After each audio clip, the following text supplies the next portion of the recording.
Betapa kagetnya Pak Rusdi, Abdi lagi-lagi teriak, "Ayo main! Ayo main!"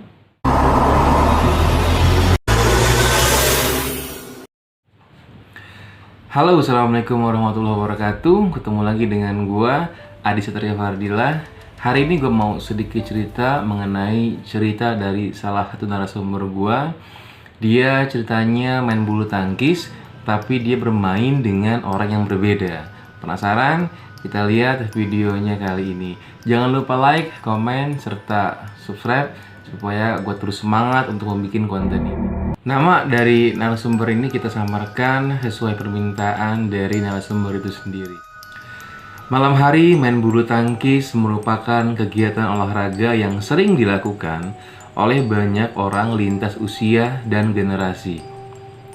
Seraya mengeluarkan keringat, bulu tangkis juga sering dijadikan ajang silaturahmi bersama teman dan keluarga. Junaidi sering bermain bulu tangkis di daerah tempat tinggalnya. Daerah Junaidi tinggal ini biasa disebut masih banyak lapangan bulu tangkis karena tepatnya masih di daerah perkampungan di salah satu kota yang ada di Indonesia. Kisah dimulai ketika suatu malam Abdi berkunjung ke rumah Junaidi untuk silaturahmi. Abdi ketika itu sampai di rumah Junaidi dan langsung disapa oleh Junaidi. "Abdi, Assalamualaikum Kang." Junaidi, "Waalaikumsalam. Sendiri?" Seraya Junaidi bertanya kepada Abdi. "Abdi, iya sendiri." Junaidi, "Si Dito, si Op kemana? Katanya mau ikut bareng." Abdi, "Iya, nanti dia menyusul. Soalnya lagi nunggu Oop dulu." Junaidi, "Ayo sini atuh masuk, kita ngopi dulu." Abdi, "Siap atuh." Masuklah Abdi ke rumah Junaidi, bercengkrama bersama sambil menunggu Dito dan Oop yang akan datang ke sini juga. Tak lama berselang, Dito dan Oop datang ke rumah Junaidi. Ketika datang, lantas mereka bercengkrama bersama sambil menyeruput kopi bersama-sama. Ketika sedang asik mengobrol, Oop lantas melemparkan pertanyaan kepada Junaidi. "Oop, Jun, tadi lewat ada rame-rame apa di depan?" Junaidi membalas, "Oh, itu lagi ada acara turnamen bulu tangkis antara RT Op. Jadi seminggu mainnya 2 kali di sini." Oop, "Oh gitu. Ayo lihat sebentar tuh ke sana yuk." Junaidi bersama temannya lantas menuju lokasi tersebut serta menyaksikan acara lomba bulu tangkis tersebut. Abdi, "Wih, rame juga ya di sini." Dito, "Iya Di, seru juga."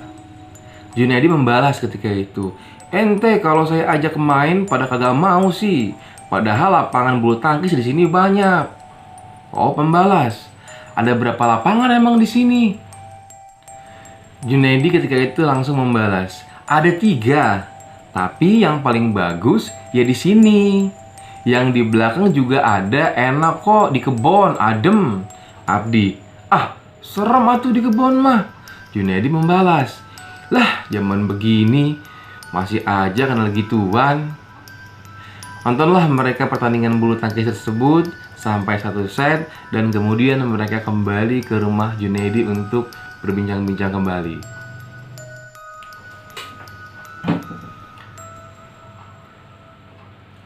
Tepat pukul jam setengah 11 malam, Junaidi mengajak teman-temannya untuk bermain bulu tangkis ketika itu. Karena jam segitu, biasanya lapangan sudah mulai sepi. Junaidi bertanya kepada Oop, "Op, jadi main nggak bulu tangkis sekarang?" Oop membalas, "Dih, jangan sekarang, nggak bawa raket." Junaidi lantas kembali menjawab, "Tenang, raket mah udah siap. Saya punya 2, kakak saya punya 1. Nanti 1 lagi saya pinjam ke teman." Ketika itu, Op dan teman-temannya mengiyakan ajakan dari Junaidi untuk bermain bulu tangkis. Dan mereka pun langsung siap-siap menuju lapangan bulu tangkis tersebut. Sekedar informasi, tempat bulu tangkis yang ia tuju terletak berdampingan dengan area sawah dan rerumputan, serta dikelilingi tanah kosong yang dijadikan warga untuk berkebun pisang, singkong, kelapa, dan lain-lain. Suara jangkrik mengiringi langkah mereka menuju tempat tersebut. Sesampainya di tempat tersebut, Junaidi masih melihat beberapa bapak-bapak yang sedang siap-siap ingin pulang sehabis bermain di sana. "Pak, sudah selesai?" Bapak itu menjawab, "Udah Jun, mau main?" Junaidi lantas menjawab kembali, "Boleh Pak, kebetulan ada teman, jadi mau main sama mereka." "Oh, ya udah, netnya nggak jadi Bapak gulung ya. Sama ada ini kok bekas Bapak main, masih bagus dan masih ada yang baru." Junaidi membalas kembali, "Oke Pak, siap. Makasih Pak." Junaidi dan teman-temannya bersiap dan mulai menjajal lapangan bulu tangkis tersebut. Abdi, "Wih, seru juga nih mainnya. Anginnya lagi nggak ada, enak untuk main." "Oh, iya betul." Junaidi dan teman-temannya mulai bermain dengan nyaman. Ketika set pertama selesai, mereka bertukar posisi ketika itu. Abdi, "Jun, nggak usah tukar posisi. Gua di sana aja ya, balik lagi." Junaidi membalas, "Atuh nggak seru di. Sportif dong," seraya Junaidi bercanda ketika itu. Apa yang diungkapkan oleh Adi ketika ingin bertukar posisi kembali kepada Junaidi itu dirasakan nyata oleh Abdi karena Abdi merasakan ada sesuatu yang berbeda ketika ia harus bertukar posisi dengan Junaidi dan Oop ketika itu. Kebetulan tepat di belakang Abdi dan Dito itu banyak pohon pisang dan pohon kelapa di sana. Mereka kemudian bermain seperti biasa sampai di beberapa poin ketika Abdi ingin memukul kok ke sebelah kiri, Abdi merasa ada angin yang menabrak dirinya. Abdi pun tidak ingin berbicara kepada teman-temannya supaya tidak mengganggu suasana ketika ia sedang bermain dengan teman-temannya. Dito yang menjadi tandem Abdi di permainan tersebut merasakan ada sesuatu yang terjadi di Abdi. Dito bertanya kepada Abdi ketika itu, "Di, nggak apa-apa kan?" Abdi membalas, "Aman toh, tadi saya cuma kepleset aja." Mereka pun bermain untuk menghabisi set kedua tersebut. Namun, ketika di pertengahan pertandingan, lagi-lagi Dito merasa Abdi berbeda dari awal permainan. Dito mencoba berbicara kembali kepada Abdi. "Di, capek nggak? Mau istirahat dulu nggak?" Tapi pembicaraan Dito ditanggapi secara dingin oleh Abdi dan tidak menengok Dito sama sekali. Abdi seakan hanya berdiri membungkuk sambil memegang raket seraya siap untuk memainkan bulu tangkis. Dito merasakan ada yang aneh sekaligus merinding ketika itu. Ia pun langsung menghampiri Junaidi dan Oop di depannya. "Dito, Jun, Oop, rehat dulu ya. Abdi kayaknya aneh nih, takut kenapa-napa." Junaidi membalas, "Oh iya, kok berdiri aja ya di sana? Nggak nyamperin kita ke sini?" Junaidi dan Oop langsung menghampiri Abdi ketika itu. "Di, istirahat dulu ya, minum dulu," kata Junaidi kepada Abdi. Abdi ketika itu tidak melihat muka mereka dan hanya berdiri membungkuk seraya siap untuk bermain bulu tangkis sewajarnya. Oop kemudian memegang Abdi dan bertanya kepada Abdi, "Sia kunaon atuh?" Abdi kemudian melihat wajah Oop sambil tersenyum. Seraya ketika itu Oop langsung berucap, "Astagfirullahaladzim." Oop lantas berdiskusi dengan Dito dan Junaidi. Ketika sedang berdiskusi, lantas Abdi teriak dari belakang mereka, "Ayo main! Ayo main!" Oop dan teman-teman merasakan suasana semakin cemas. Ketika itu, Junaidi memutuskan untuk memanggil tetangganya untuk meminta pertolongan, karena di kebun itu hanya mereka berempat saja yang ada di sana. Junaidi lantas memanggil tetangganya. Oop dan Dito menemani Abdi di sana. Oop dan Dito karena tidak bisa mengendalikan Abdi, mereka seraya bermain melempar kok ke Abdi, dan Abdi pun selayaknya bermain, dia memukul kok tersebut sambil terus berucap, "Ayo main! Ayo main!" Ketika itu situasi yang dirasa Dito dan Oop semakin tegang, serta merinding. Mereka merasakan sedih sekali melihat kondisi Abdi seperti itu.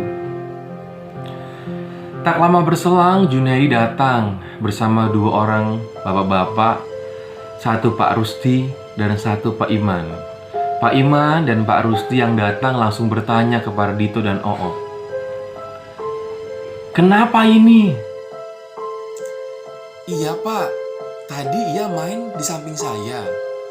Terus ia seperti kepleset. Jadi seperti ini Pak." Pak Rusdi kemudian menghampiri Abdi ketika itu. Betapa kagetnya Pak Rusdi, Abdi lagi-lagi teriak, "Ayo main! Ayo main!" Pak Rusdi yang kaget kemudian langsung mendekati Abdi ketika itu, seraya bertanya, "Kamu siapa? Jangan ganggu anak ini." Abdi melihat wajah Pak Rusti dengan sangat marah ketika itu. Matanya tajam melotot kepada Pak Rusdi dan tersenyum yang sangat-sangat marah. Pak Rusdi lantas berbicara kepada Abdi, "Mereka kan hanya bermain bulu tangkis, nggak ada niat apa-apa di sini."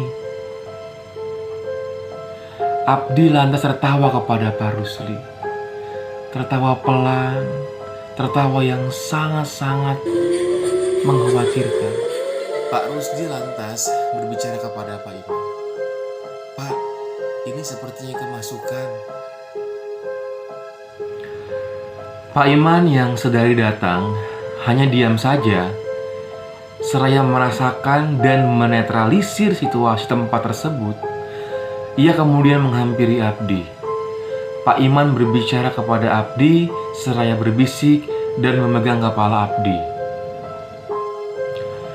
Ketika Pak Iman sedang mendoakan Abdi supaya terlepas dari makhluk yang memasuki tubuh Abdi, tiba-tiba pohon kelapa di sebelah kanan itu bergerak sendiri.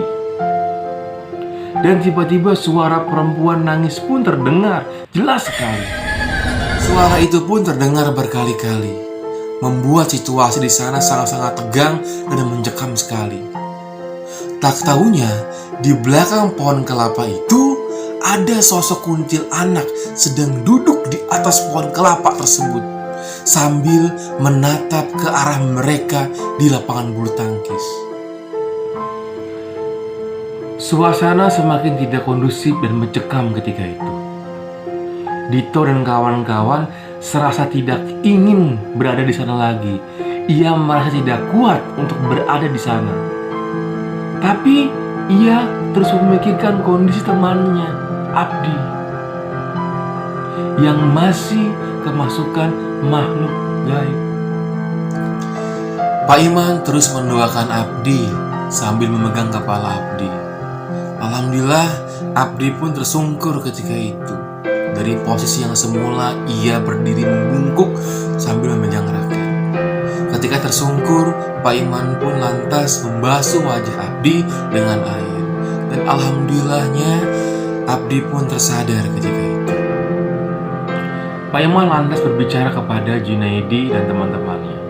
"Tolong, pegangin Abdi. Ajak dia berbicara. Suruh dia banyak istighfar dan sambil baca-baca. Yang lain juga yang ada di sini jangan sampai kosong. Harus sambil baca-baca. Pak Iman lantas mendekati suara dari kuntilanak tersebut di pohon kelapa tersebut. Assalamualaikum. Pak Iman berbicara seperti itu. Angin terus menggoyang pohon kelapa tersebut. Situasi masih mencekam ketika itu. Sosok kuntilanak itu pun terus mengganggu mereka di lapangan bulu tangkis tersebut. Pohon kelapa itu pun terus bergoyang. Suara tangisan, bahkan tertawa pun terus didengungkan oleh kuntilanak tersebut. Pak Iman lantas mengambil beberapa batu kecil seraya sambil didoakan batu tersebut, dan kemudian dilemparkanlah batu tersebut kepada kuntilanak tersebut. Sontak, kuntilanak itu pun terbang langsung ke arah sawah yang sangat luas dan gelap sekali, diiringi dengan angin yang berhembus sangat-sangat kencang. Pak Iman ketika itu tetap berdoa untuk menetralisir situasi, dan Abdi beserta teman-temannya dianggap situasi sudah membaik dan kondusif. Akhirnya Pak Iman serta Pak Rusdi mengajak Abdi untuk dibawa ke rumah Pak Iman untuk didoakan di sana, dibantu oleh Dito, Op, dan Junaidi. Demikian cerita untuk hari ini. Mohon dukungannya, mohon bantuannya untuk support channel ini supaya terus berkembang dan saya semakin semangat untuk membuat konten-konten atau cerita-cerita yang lainnya.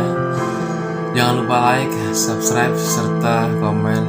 Dan kalaupun ada yang ingin membagikan ceritanya kepada saya, boleh share cerita horor atau mistis kalian ke channel ini atau ke email saya yang sudah saya cantumkan di link deskripsi saya. Terima kasih. Assalamualaikum warahmatullahi wabarakatuh.